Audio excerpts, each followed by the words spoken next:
Hey everyone, we're with GG Network. My name is Ram Ronquillo and this is my partner. Martin Patino. And we're interviewing today the CEO of Fnatic. Hello, my name is Wouter Sleijffers.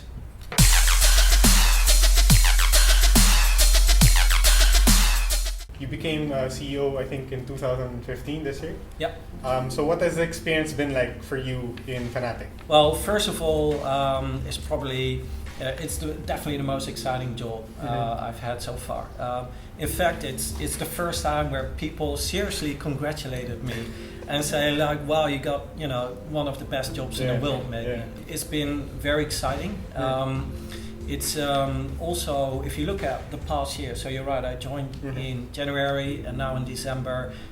Esports has already evolved again so much. Fnatic has evolved, and it's also professionally exciting to be able to work with a team where we work truly on our vision, our dream, how we see esports, how we see Fnatic, and how we want to evolve it. And for me personally, is the opportunity to have a real contribution to something, to build something great. And so, it's been an amazing experience so far. Yeah. What would you say is the biggest factor to becoming a successful esports brand or a team? I would also say here's the vision that you have, is that you believe in what you do. That relates to what I said about we're in a winning and losing business. And we might have periods where we might lose more than we win, but it's still having a firm belief about the things that you do, you feel are right, that are good for the players, are good for the fans, etc. Even in esports, where Fnatic is now already 11 years old, we have to keep evolving and sometimes reinvent ourselves. Do you have anything specific planned for next year for your organization? Yeah, specifically planned, you would say is some of the things are just continuing what we have already started. So we absolutely feel that we want to build more of our presence in Southeast Asia, for example. We know that there are some upcoming titles or titles that are out there that grow in size or might be a good opportunity.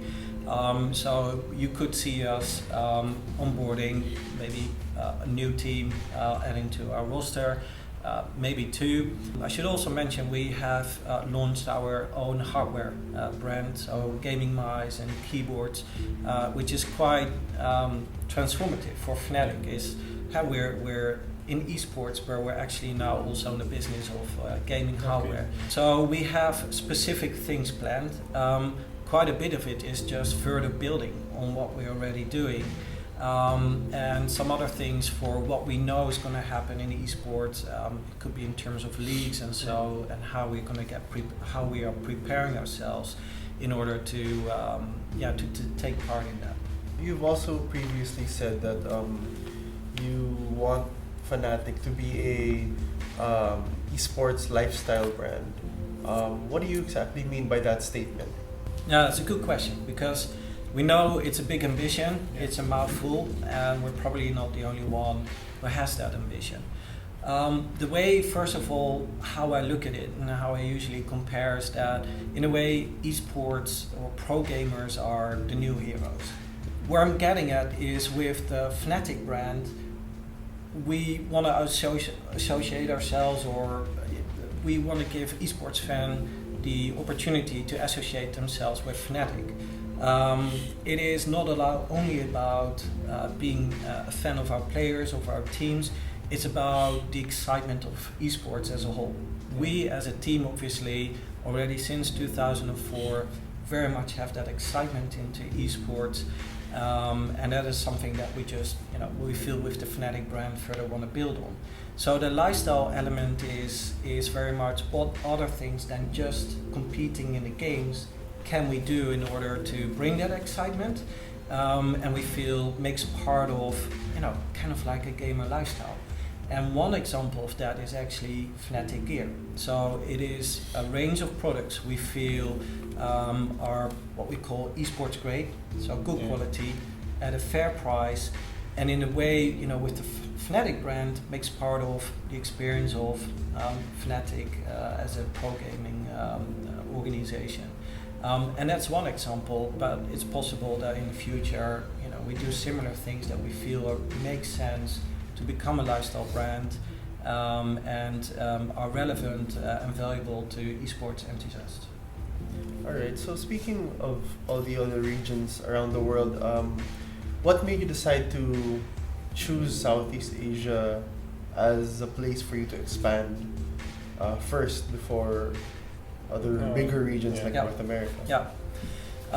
There's a few factors. First of all, it was very much driven by our Chief Gaming Officer, Patrick Setterman.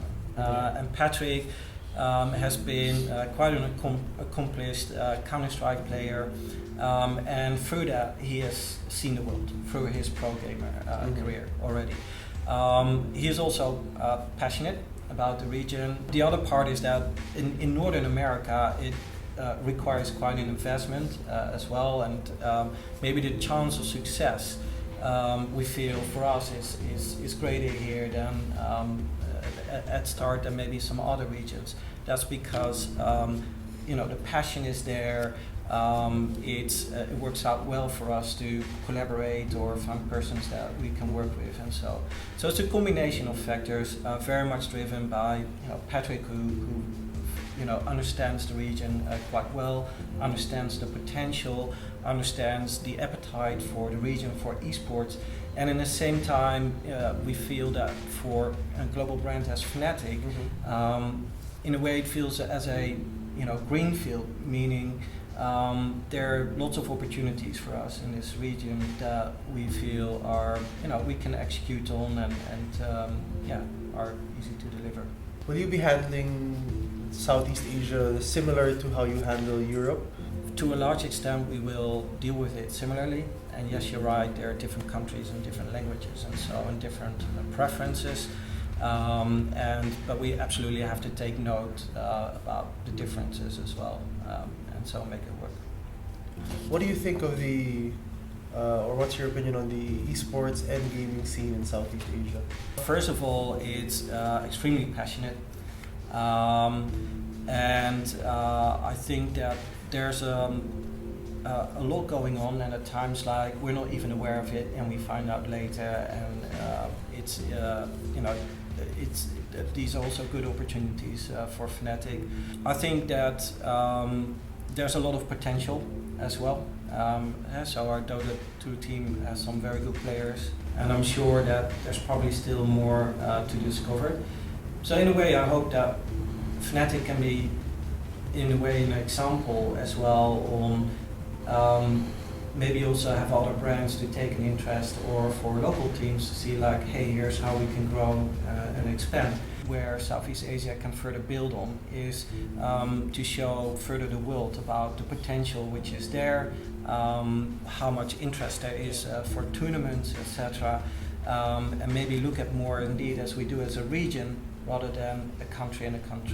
Yeah. Okay, so thank you for your time, and once again, I'm Martin Patino, and this is my partner. I'm Ram Ronquillo. And we have the CEO of Fnatic, Wouter Sleijffers. Thank you for joining us.